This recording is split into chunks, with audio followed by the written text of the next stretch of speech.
Muy buenas tardes a todos. Hoy en El Niño del Olvido tenemos el enorme placer de poder entrevistar a Isabel Ordaz, actriz y poeta, y nos va a presentar tengo puesto aquí su sexto libro, su quinto de poemas, ahora me dirá ya si estoy bien acertado, que tiene un título precioso, se llama La geografía de tu nombre. Bueno, cuéntanos, Isabel, qué podemos encontrar. Bueno, en primer lugar, muchas gracias. Gracias a vosotros. El niño del olvido. El niño del olvido. También es un buen título. Sí, ¿no? Muchas gracias. No sé, es un poco poético, ¿no? Entonces dejémoslo a su misterio. El niño del olvido, ¿quién es el niño? ¿Quién es el olvido? ¿Cuándo se olvida? La niñez, tal. Dejémoslo ahí. Dejémoslo ahí, perfecto, sí, que sí. Bueno, cuéntanos, Isabel, ¿qué podemos encontrar el lector en tu nuevo libro, La geografía de tu nombre? Bueno, pues como bien decías, es casi, no sé, no llevo la cuenta, soy muy mala para los números, pero digamos que es un libro para mí emblemático o importante porque yo tengo la sensación de estar más encaminada en la búsqueda de mi propia voz. Es una historia sobre la pérdida, sobre la ausencia de un amor. Entonces, digamos que orbita alrededor del amor y la muerte, que como no podía ser de otra manera, es la vida, porque de la muerte no sabemos nada y el amor no deja de ser siempre un misterio. Así que pues va narrando un poco la pérdida de un amado, de un amante, y todo lo que ello suscita en la voz poética en este caso. Qué bueno, y he leído, no sé si estoy en lo cierto, que tiene algún, digamos, toque biográfico este libro, ¿o no es? Esto es un viejo dilema. La biografía y el poeta, la biografía y el narrador, la biografía y el pintor, la biografía. Yo voy a defender una línea de pensamiento que viene de muy atrás, pero por supuesto que se suscita con Machado también, con Mairena, con su alter ego, etc. Por supuesto, hay otro poeta que lo narra muy bien, que es Gil de Viedma, recientemente La generación del 50 y tal. El hecho artístico es un hecho en sí mismo. Evidentemente la autoría va de suyo, es decir, claro que hablamos de nosotros, siempre el artista en su obra siempre habla de él o de ella, pero ya la creación es un parto que ya significa una otra cosa, una otra realidad, un otro cuadro, un otro verso, una otra cosa, pero evidentemente parte de los interiores del autor, el poeta o el artista, claro. Entonces, ¿es autobiográfico? Pues claro que sí, hablo de mí, siempre hablamos de nosotros, pero de alguna manera no tiene nada que ver, nunca es la realidad. Nunca. No. Bueno, y también... O es la realidad del arte, que es una otra realidad paralela. Vale, sí, que puede tener siempre un toque, pero bueno, al fin y al cabo no de hacer una composición. Es una obra, es una creación, es una construcción, ¿no? Un artificio, ¿no? Si quieres, sí, sí. Y bueno, hemos visto, porque yo te había apuntado, bueno, debutas con Flor de Aliento en 2004, y Le sigue No sé en 2007, Poemas de Palestina en 2010, Despedida, que es el único que me consta que el único que está como narrativa, que son relatos cortos, que sí. Por cierto se vuelve, comentábamos antes que se vuelve a reeditar, otra vez quien se quiera hacer con él se puede hacer. Y luego tenemos también otro que me parece un título también precioso, El agua de la lluvia tiene algo, que fue el último poemario. Y ya con este, en el 2022, ¿cómo encuentras la inspiración? Supongo que es algo innato, ¿no? Pero ¿tiene algo de metódico el proceso a la hora de escribir un libro de poesía? Sí, yo me doy cuenta yo hace mucho que escribo y como bien sabe todo el mundo soy actriz y trabajo en teatro, en cine, en televisión, pero es a partir de hace unos años donde yo de alguna manera me vuelco sistemáticamente, porque la creación tiene mucho de sistemático. Parece aburrido, es poco sexy ser sistemático, pero realmente la obra yo entiendo por lo que he leído y sé de otros, y por mí misma, que tienen mucho de orden. Hay un orden, tienes que tener un orden. Yo escribo prácticamente todos los días, salvo excepciones, ¿no? Cuando, por ejemplo, ahora estoy rodando una película y no puedo, pero igualmente escribo, me traigo tareas y escribo, estoy haciendo un análisis sobre un libro de filosofía de una amiga, estupenda, y bueno, es así, no sé, escribir tienes que escribir, y actuar, si eres actriz tienes que actuar, ¿no? Entonces, sí, la creación requiere mucha sistematicidad, orden. Hay una leyenda, hay una escuela que viene del malditismo del artista, el opio y la decadencia y tal. Bueno, pues probablemente también cada uno tiene su destino, ¿no? Pero como testimonio te puedo decir que yo he aprendido a escribir escribiendo y leyendo mucho. Y sí, me parece una buena forma de coger práctica, porque antes has citado a Machado, pero la geografía de tu nombre, ¿qué autor diría, con que sea una obra propia, con su propia creación, qué piensas tú, sientes que te ha podido influir más o sientes más su influencia, ¿no? Para aquel que entienda más de poesía? Yo soy un poco Montaraz, soy un poco, ¿sabes? Como cabra. Voy a mi propio monte, pero claro, evidentemente estoy permanentemente influida por mis lecturas, ¿no? Y haciendo memoria, pues yo creo que entonces en la confección de este poemario leía mucho a Vladimir Holland, que es un poeta que a mí, misteriosísimo, muy hermético, húngaro creo, puede que me equivoque, húngaro creo. Y luego también estaba Pedro Salinas, me ocupaba mucho en La voz a ti de vida. Me fascina ese poeta, me ha enseñado mucho, su lectura me ha enseñado mucho del uso del lenguaje. Fíjate que en poesía muchas veces dices el sustantivo, el adjetivo, el verbo, pero Salinas es tan estupendo que te ayuda en su propio verso a usar la gramática, ¿no? Esto es muy bonito, ¿no? Como una preposición de un artículo, que es algo muy específico del lenguaje, te salva un verso, te lo regala, ¿no? Si no, no puedes enlazar, no puedes... Es muy importante, claro. Es muy importante, ¿no? Y luego hay una mujer que me gusta mucho también, que es Clarice Lispector. Clarice Lispector es una mujer de origen... ella trabaja, toda su obra escribe en brasileño, es de Brasil, pero ella no es brasileña y escribe en prosa, pero a mí me parece una gran poeta. Es que hay mucha prosa poética por ahí. Desconocida, claro que... Sí, ella de hecho es ucraniana, me parece, ya muerta, pero es del siglo XX, pero me parece extraordinaria en su prosa, porque es pura prosa poética. Recuerdo que durante el trabajo sobre este poemario estaba como influida o admirada por estos escritores. Qué bueno. Bueno, y ahora para terminar con lo que estábamos hablando, a mí me parece muy importante ¿qué le dirías tú a un lector o lectora que no tiene tanto hábito a la hora de leer poesía? ¿Cómo lo encauzarías tú o lo animarías, mejor dicho, a esta persona para que se adentre en el mundo de la poesía, que es un mundo tan fascinante que yo me he encontrado con mucha gente que como que le cuesta, pero yo creo que cuando entras, como todo, evidentemente hay mucho tipo de poesía, ¿no? Pero ¿cómo animarías tú al lector a que se deleite con esto, con la geografía de tu nombre o con otro libro de poesía? No lo sé, yo creo que, bueno, a mí me parece que un libro es un tesoro, pues un amigo que nunca te traiciona, un libro y un perro nunca te traicionan. Y hay un esfuerzo, hay un trabajo de iniciación. Es decir, gratis en el sentido de que, bueno, puedes caerte del caballo yendo a Damasco, a San Pablo, pero en un momento determinado quiero decir que tienes que tener, si tienes sed, si eres apasionado, o apasionada, si te haces preguntas, si buscas, si eres una buscadora, encuéntrate con la poesía, dale una oportunidad a la poesía, empiezas a leer y por supuesto olvida un concepto de la comprensión. La poesía no es tanto comprender, me parece a mí, con toda mi humildad, pero claro, tampoco soy maestra, pero yo creo que tienes que abrirte, es como el amor.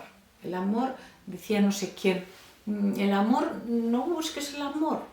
Trata de quitar los obstáculos que te impiden llegar a él. El amor se te dará o no se te dará. La poesía, que es algo muy técnico también, por otro lado, que no estamos hablando ¿sabes? De una, ¿cómo se llama? Estas cosas que hacen las magias, no. Pero date la oportunidad de la poesía. Y sobre todo, deleítate, despierta el erotismo, despierta al erotismo que te produce la poesía, porque es sensualidad. Porque es cualidad, no cantidad, no es decir, no trabajas con la lógica, trabaja con los sentidos, entrégate, ¿qué te sugiere? Co-crea con el poema, ¿no? Y con el poeta que elijas, ¿no? Hay tantos para elegir que... Pues sí. Entonces yo creo que es un poco sí, que date esa oportunidad, no te la niegues. Bueno, pues yo he leído una crítica de tu último libro que me parecía preciosa, la tengo ya apuntada, que describía la geografía de tu nombre como pura arquitectura de las emociones. Sí, eso decía Diego Doncel, que es un maravilloso poeta, que es el que hace el prólogo. Me parece maravilloso. Bueno, pues ahora sí vamos a dejaros con la presentación del libro en Sevilla, en la Casa Tomada, en la librería. Y en un ratito volvemos aquí otra vez con Isabel. Muchas gracias. Es infinita la palabra. Es una vida y casi siempre un trapicheo entre los vivos y los muertos. En definitiva, y acá, pensamiento y emoción a través de la palabra, del arte que nos salva. Hablando de arte, no quiero olvidar las referencias, además de a la literatura o la filosofía, a escritores, poetas y filósofos, a otras manifestaciones artísticas o a sus creadores, como la música, la pintura, también el teatro, aunque muy de fondo. Referencias todas al servicio siempre de la palabra poética, de la palabra sanadora, de la catarsis lírica, de la geografía de tu nombre, emoción y belleza, belleza. Y ahora sí acabo, de verdad, con una décima que he hecho para el acto de hoy, y espero que de alguna manera resuma lo que he querido decir, o por lo menos lo que he visto, ¿no? Dice así: su palabra es emoción y a la vez conocimiento, que no solo el sentimiento habita en su corazón, también hay luz, hay razón. Bella palabra y audaz, pues con belleza es capaz, contra el destino o la suerte, hasta de mirar la muerte. Hablo de Isabel Ordaz. Muchas gracias.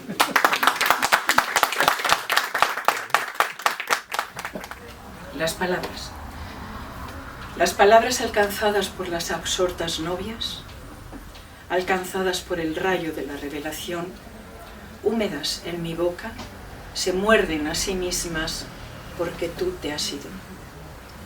Palabras como olas que buscan el abrazo, palabras con vocación de playa y nacimiento, palabras que me salvan del desorden de tu ausencia, palabras que me anidan en la caricia de lo verde. Pero tú no estás, y mi cuerpo y tu cuerpo se hunden en el abismo vegetal de las sombras. ¿Qué sentido tiene todo esto? Nuestros cuerpos ahogados en la perla líquida del ojo. Fragilidad, esa soy. Eso queda de mi canto. Oh Santa Madre, palabra santa, cómo dueles cuando callas tu recóndito escondite, cómo dueles cuando niegas la carne, la embriaguez de su horizonte, el arrebato encendido de los placeres soñados. Te has ido y ahora son extrañas las auroras, son extrañas las preguntas y los besos, palabras frías solo tengo, sobre chimeneas frías, sobre fuegos apagados. Ellas me consuelan de tanta despedida, de la memoria amarilla de nuestro lecho soleado. Ellas sí mis compañeras en el pronóstico reservado, en el pronóstico polar, en el pronóstico del despojo. Paso mi mano sobre tu cuerpo sin cuerpo y solo alcanzo el hueco de tus labios, tus ojos idos que ya no me sostienen, que ya no me reflejan. Es tu herencia, las letras de tu nombre, mis amigas, las leales, mis aliadas de nieve, las letras de tu nombre que alivian este exilio.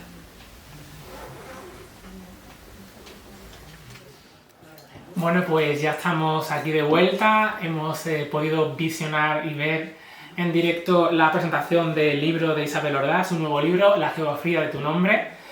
Ha sido, como le comentaba Isabel, precioso, ha sido una gozada escuchar de voz de la propia autora. Y te comentaba, y me parece interesante, que hablábamos ahora mismo en privado, si te estás planteando la opción de hacer un audiolibro o esto, hacerlo en formato de libro, porque es una gozada verlo esto en directo. Sí, la verdad es que ha sido una bonita velada. Era un pequeño grupo muy íntimo y se ha creado una atmósfera muy, pues lo que necesita un poco la poesía, silenciosa y recogida y muy atenta en la escucha. Estoy muy contenta. Y sí, me lo he planteado. Hay algunas personas, incluso la propia editorial, que está planteándose el audiolibro. Hombre, yo soy poeta y tengo además el factor actriz, ¿no? Y como tal, leer poesía es difícil, porque los actores o las actrices tenemos como una necesidad de subrayar demasiado la palabra, pero en este caso, como las palabras son mías, porque son mis versos, es como que yo busco que fluyan, que la poesía se diga a sí misma y a la gente le gusta mucho esa aparente naturalidad, ¿no? de la lectura. Sí me lo planteo, sí. Estamos en ello y ojalá salga adelante el proyecto. Pues sí, de hecho en la presentación comentabas que también se estaba hablando del tema, que se pueda contar, que con un músico de hacer como veladas de poesía y música me parece una idea preciosa y que eso puede ser una gozada para los sentidos. Sí, hemos hecho ya alguna en un local muy emblemático, muy los 70 en Madrid.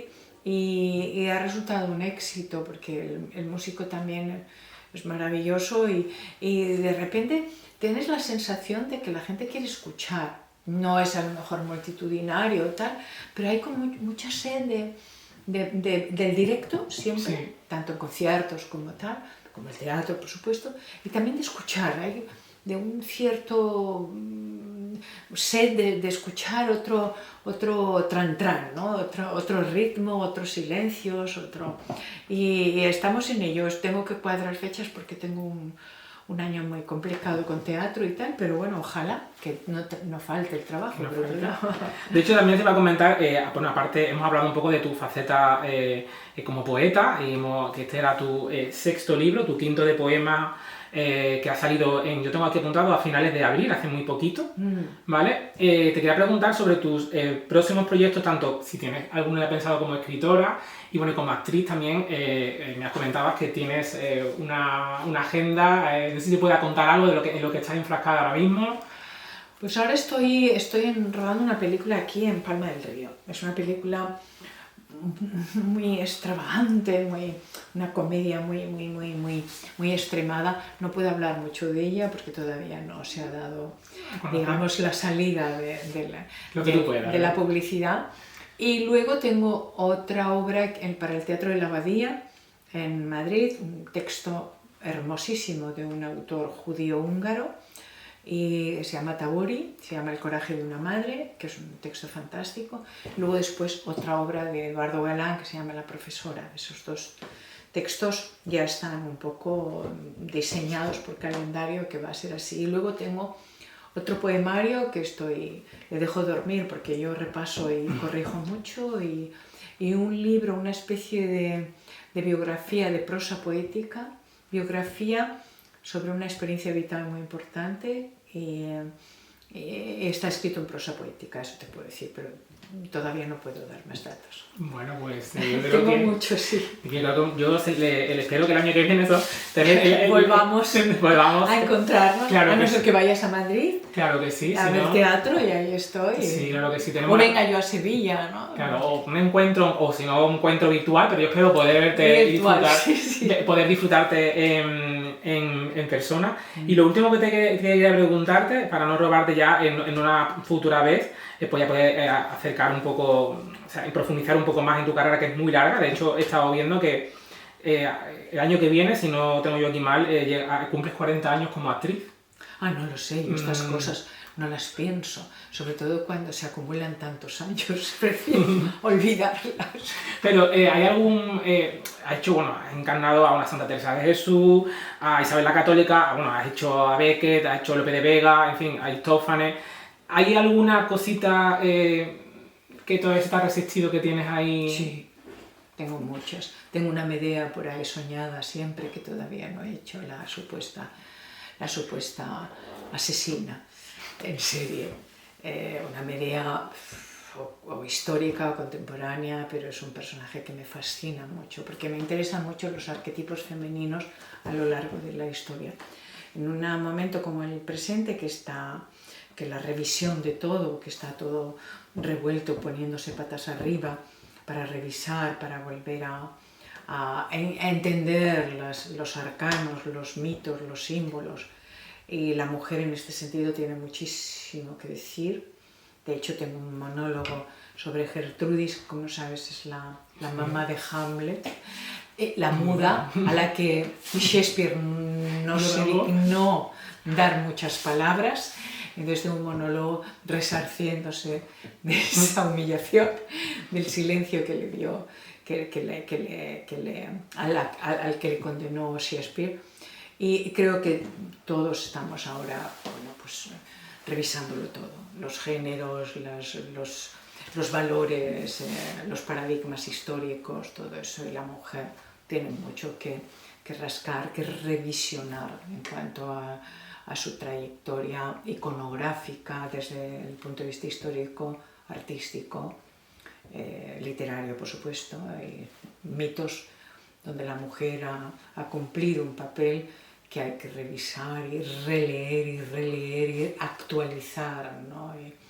y repensar, sacarla de ese agujero de la maternidad exclusivamente, o de la pureza o de la virginidad, y ver un poco, hablar con su propia voz. Hablaba hace poco con una amiga directora y poeta también, que va a dirigirme en una de las dos obras de las que te... Por ejemplo, ¿qué pasa con el deseo y la mujer? Está por escribir.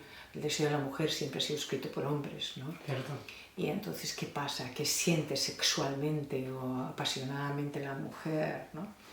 ¿Qué, verdaderamente, cuáles son sus instintos, ¿no? Eso está por escribir, hay que hablarlo, ¿no? Hay que rediseñarlo y hablar con nuestra propia voz sobre ello. Nosotras mismas, claro. Sí. Bueno, pues Isabel, ha sido un auténtico placer, de verdad. Espero que sea, es la primera vez, espero que no sea la última. Desde luego. Y bueno, desde el Niño del Olvido, muchísimas gracias por este ratito, por esta maravilla de poemario. Y bueno, un placer y muchas gracias Hasta por todo. muy pronto, gracias al Niño del Olvido. Me parece un nombre maravilloso y muy evocador, y espero tener charlas futuras con vosotros. Muchas gracias.